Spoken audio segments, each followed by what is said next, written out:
Inakala siguro daw netong si Sara Duterte na ganun kadali yun. Ganun lang kadali yun. Ayan tuloy.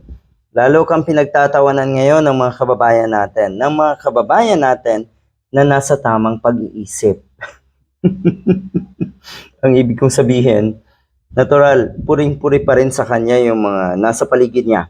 Yung mga taga-suporta na si Sara Duterte na alam na natin kung hanggang saan ang abot ng kaisipan.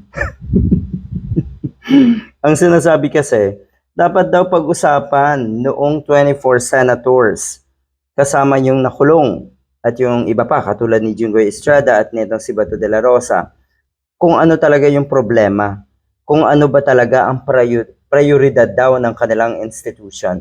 So ulitin lang natin, akala niya siguro ganun lang kadali yun.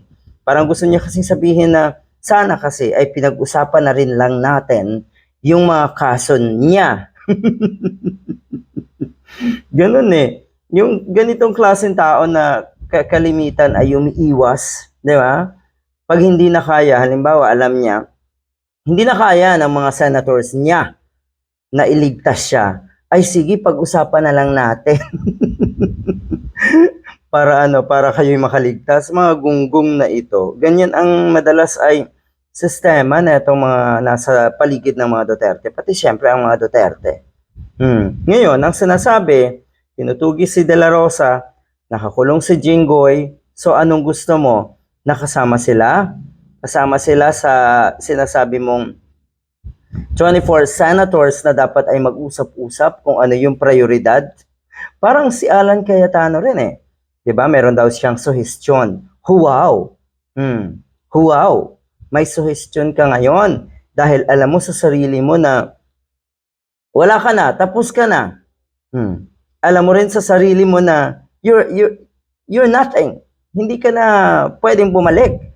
At ikaw yung nagkaroon ng record sa Senado na as Senate President na pinakamaiksi at higit sa lahat sa liderato mo nagkaroon ng ganitong klaseng gulo. Bakit ika mo? Dahil yung pag-angkin mo sa pwesto ay wala sa lugar.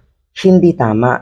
Hindi bukal sa kalooban ng mga senators. Sigurado yan ha. Ito ang hamon kay Sara Duterte. Papasukin nyo si Bato de la Rosa. Kung gusto mo ng ganyang sistema na dapat mag-usap ang 24 senators, papasukin mo si Bato de la Rosa.